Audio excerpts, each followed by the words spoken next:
Social and political life. We are discussing social science. So this is chapter number 1, understanding the diversity. We'll discuss the diversity. First of all, while you are in classroom, just look around you. Do you see anyone who looks exactly like you or similar to you? So what we are going to see here is, or discuss here is, that people are different from each other in many ways. Not only they have different looks, but they might also belong to different region, culture, religious backgrounds. And these differences enrich our life in many ways. And also, uh, gives us a different aspects of many things for fun. So all these different people, you, me, who come from all kinds of backgrounds and belong to all kinds of religions, cultures, they help to make our country, India, so interesting and so diverse. So what does diversity add to our lives? Is it good, bad? How did India become like this? And are all kinds of differences a part of diversity? And can diversity also be a part of unity? We say India is the country where we have unity in diversity. We'll see about this and try to find out the answers. So three children around you, they have made a figure.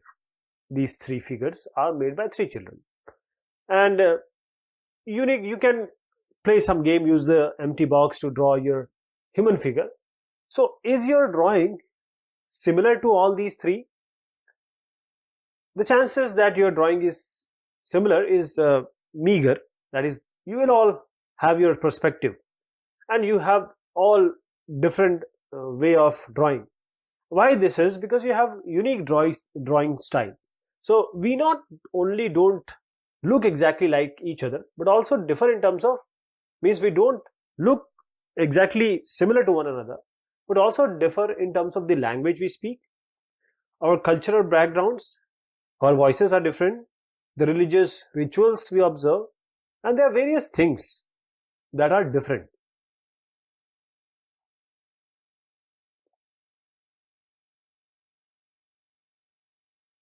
So whenever we speak, somebody would speak in Hindi, but two people speaking in Hindi will have different dialect or different accent.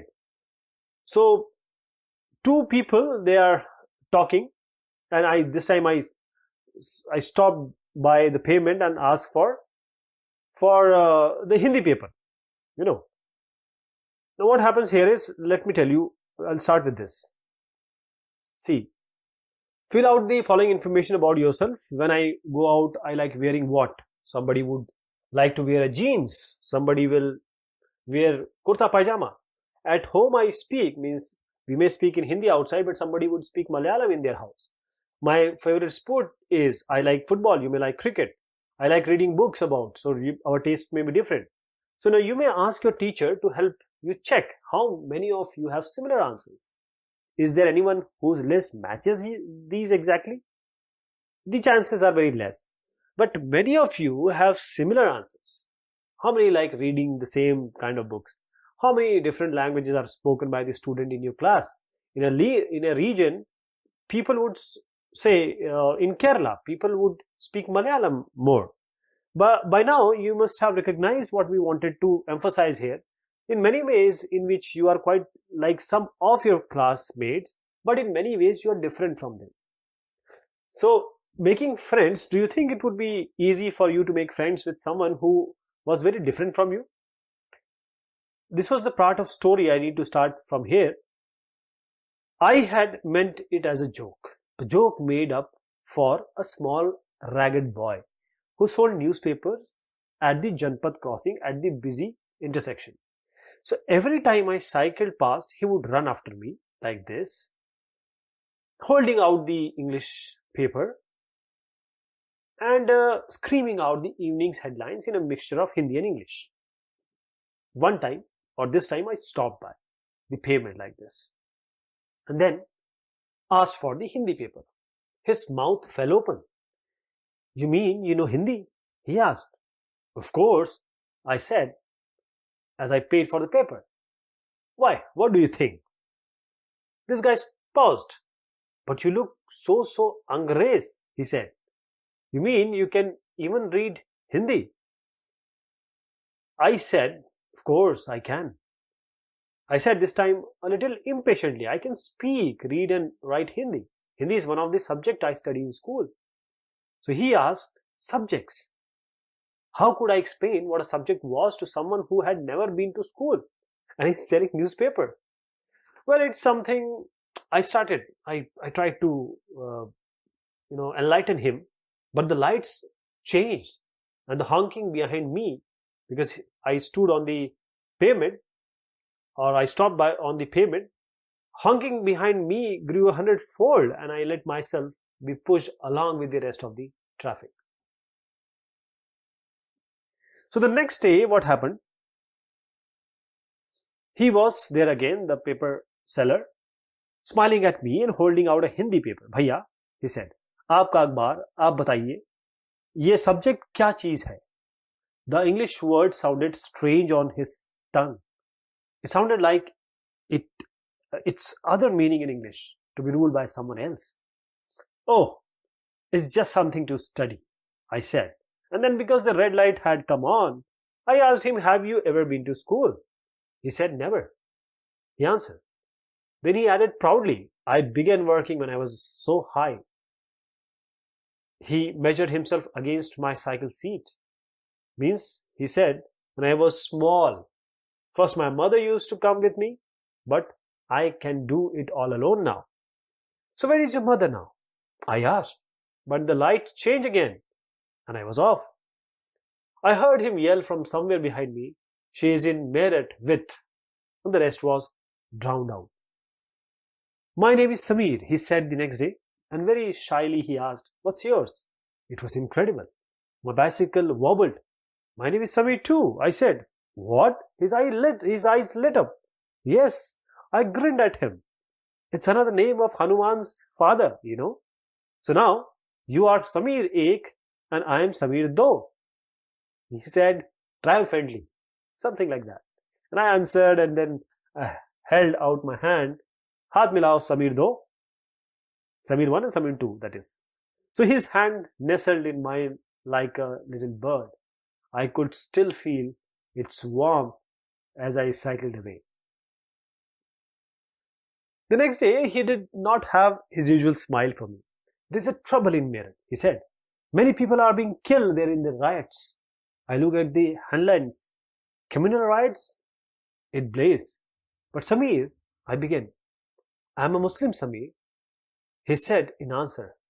And all my people are in Meerut. His eyes filled with tears when I touched his shoulder. He would not look up.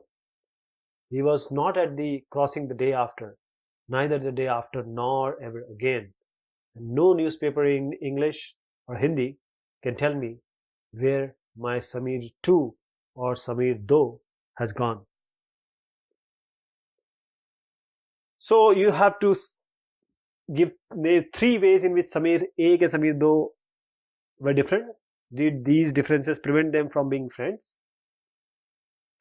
While Samir Do is more familiar with English, Samir Ek was knowing English, Samir Do speaks Hindi. Although they both are more at home in different languages, they still communicated with each other and they bonded. So they made the effort to do so because this was what was important to them. So Samir Ek and Samir Do also come from different religions and cultural backgrounds. So while Samir Ek is a Hindu, Samir Do is a Muslim, and different religious and cultural backgrounds such as these are an aspect of diversity.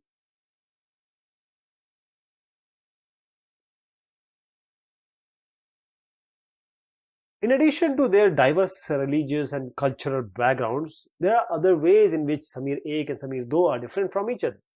For example, while Samir Ek goes to school, Samir Do sells newspaper. He might have not gone to school any time. So we need to discuss something. Why do you think Samir Do did not attend school? Was he poor? and he didn't get access to, do you think it would have been easy for him to attend school if he wanted to? That's a question. In your opinion, is it a fair situation that some children get to go to school and others don't? Everyone has to go to school. It should be the law, and it is the law. So Samir though did not have the opportunity to attend school. Perhaps in this story you have noticed that there are several people in areas where you live, they are poor, who don't have enough to eat or wear, and sometimes not even a place to live. This difference is not the same as the one we have seen earlier. Here we are talking not of difference but of inequality.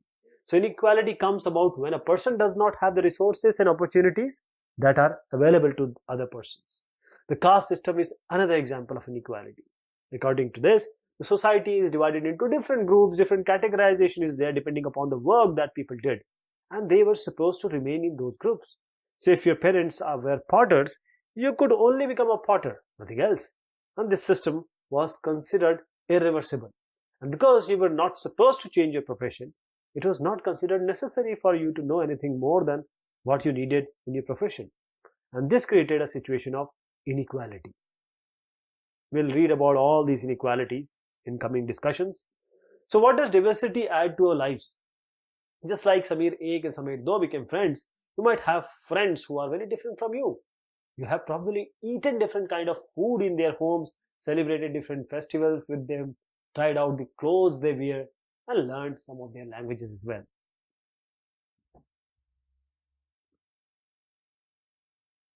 So you probably like reading and hearing stories and adventures about different animals, people, and even enjoy ghosts. Perhaps you even enjoy making up stories yourself. So many young people feel happy when they read a good story because it gives them a lot of ideas to make up more stories.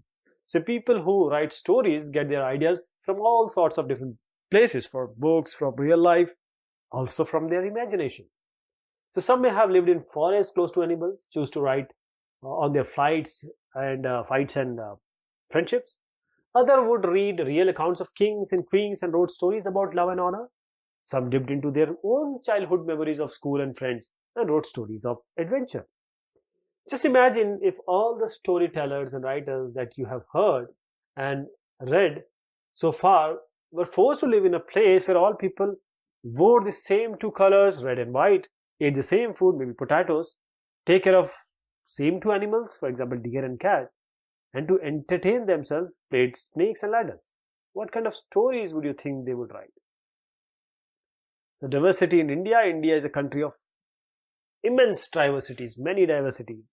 We speak different languages, have different type of food, celebrate different festivals, practice different religions. But actually, if you think about it, we do many things that are similar, except we do them in different ways. So how can we explain the diversity? A little more than 200 years ago, or long before the train, aeroplane, bus and car became a part of our life, people traveled from one part of the world to another in ships, on horses or camels or on foot. So often they went in search of new lands or new places to settle down or for people to trade with. And because it looked so long to travel, once they got to a place, people stayed there often for a long time. And many others left their homes because there were famines and droughts, natural calamities, and they could not get enough to eat. Some went in search of work, while some others left because of their war. Some war is going on, civil war, or two countries fighting. Sometimes as they begin to make their homes in new places, people begin to change a little, and at other times they manage to do things in the older ways. So their languages, food, music, religions become a mix of old and new. And out of this intermixing of cultures came something new and different. So the history of many places shows us how many different cultural influences that have helped to shape the life and culture there. Thus regions becomes very many diverse because of their unique histories.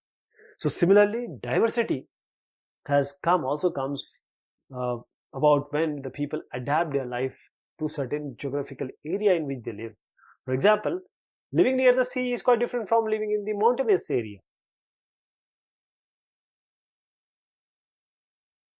Not only the people have different clothing and eating habits in these two places, but even the kinds of work they do is different. So in cities, it is often easy to forget how closely people live.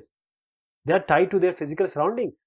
This is because in the city, people seldom grow their own vegetable and grain.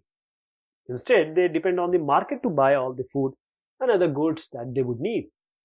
So let us try to understand what we mean when we say that historical and geographical factors influence the diversity of the region. We can do this by reading about life in two different parts of country, say Kerala and Ladakh. So we have to look at the map of India in an atlas, and we need to locate the Kerala and Ladakh. So we need to list the various ways, or three ways, in which the different geographical region of these two regions would influence the following: the people, eating habits, clothes they wear, and what the work they do. So this is the dry, barren landscape of mountainous desert of Ladakh. So when we talk about Ladakh, Ladakh is a desert in the mountains in the eastern part of Jammu and Kashmir. Very little agriculture is possible here, since this region does not receive any rain and it is covered in snow for a large part of the year. There are very few trees that can grow in the region, and for drinking water, people depend on the melting snow during the summer month. So people here keep sheep, and sheep in this region are special because they produce pashmina wool, and this wool is prized, and pashmina shawl cost a lot of money. So the people in Ladakh carefully collect the wool of the sheep and sell this to traders from Kashmir. And pashmina shawls are chiefly woven in Kashmir. So the people eat meat and milk products like cheese and butter, and each family owns some goat, cows, and zos, yak cows. And being a desert did not mean that Ladakh did not attract its share of traders. It was considered a good trade route, as it had many passes through which caravans traveled to what is today called as Tibet. So these caravans carried textiles and spices, raw milk, and carpets. And Buddhism, it reached this place, Tibet, via Ladakh. Ladakh is also called Little Tibet. Islam was introduced in this region more than 400 years ago, and there is a significant Muslim population here. Ladakh has very rich oral tradition of songs and poems.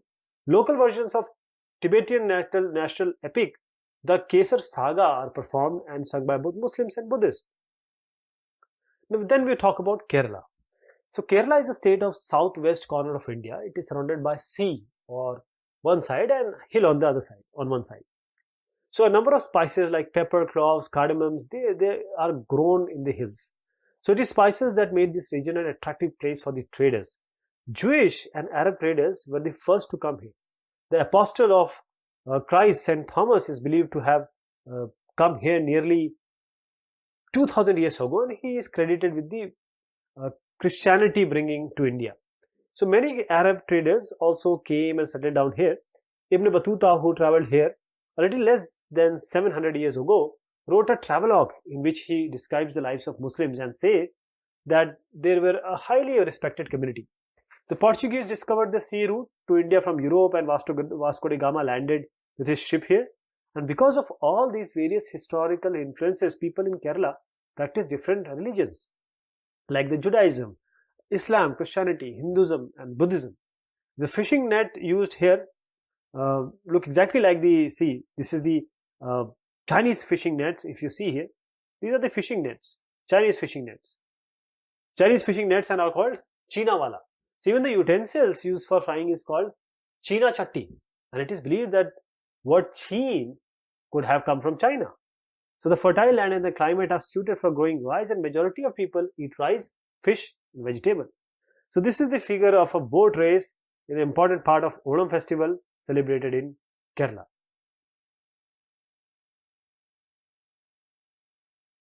So while Kerala and Ladakh, they are quite different in terms of their location, their geographical features, the history of both regions have been similar culture influences.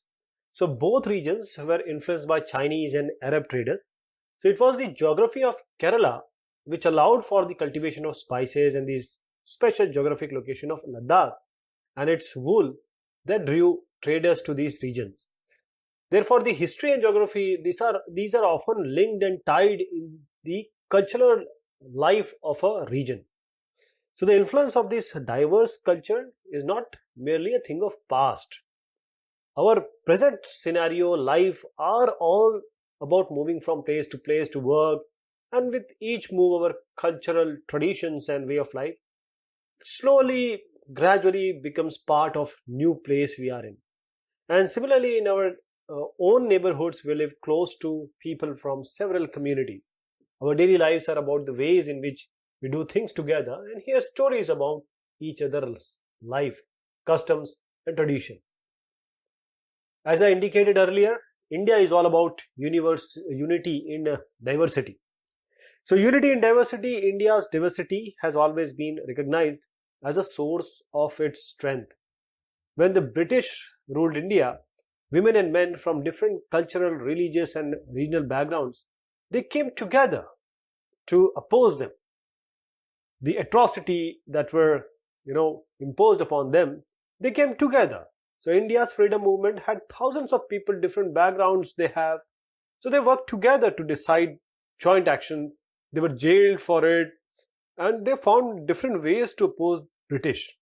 And interestingly, the British thought they could divide Indians because they were so different and then continue to rule. They have the policy divide and rule. But the people showed how they could be different and yet be united in their battle against the British, and ultimately the British left. So this is a song, basically India's People Theatre Association, from this we got. So this is a song that is, don't forget the days of blood, oh friend. In the midst of your happiness, remember to shed a tear for us. The hunter has torn away every single flower. Do plant a flower in the desert garden, dear friend. Having fallen to bullets, we slept in Jallianwala Bagh. Do light a lamp on this lonely grave, oh friend. The blood of Hindus and Muslims flowed together today. Do soak your robe in this river of blood, dear friend. Some rot in jails while others lie in their graves. Do shed a few tears for them, oh friend. So this song was sung after the Jallianwala Bagh massacre in Amritsar, in which British general opened fire on a large group of unarmed, peaceful people, killing many and wounding even more. So men and women, Hindu, Sikhs and Muslims, rich and poor, they had gathered to protest against the British. This song was composed and sung to honor the memory of those brave people.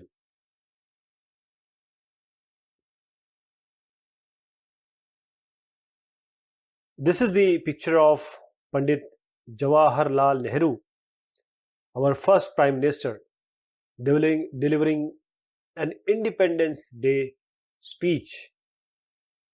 Now, in his book, The Discovery of India, Jawaharlal Nehru, Pandit Jawaharlal Nehru, he says that Indian unity is not something imposed from the outside, but rather it was something deeper, and within its fold, the widest tolerance of belief and custom was practiced, and every variety acknowledged and even encouraged.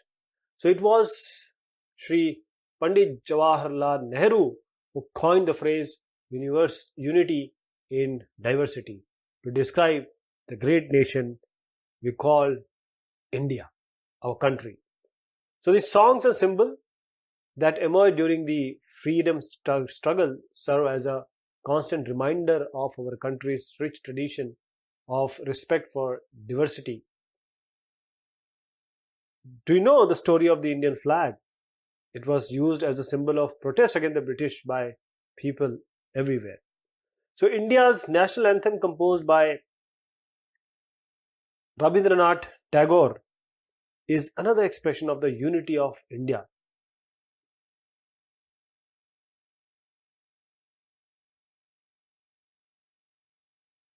So this was about the diversity.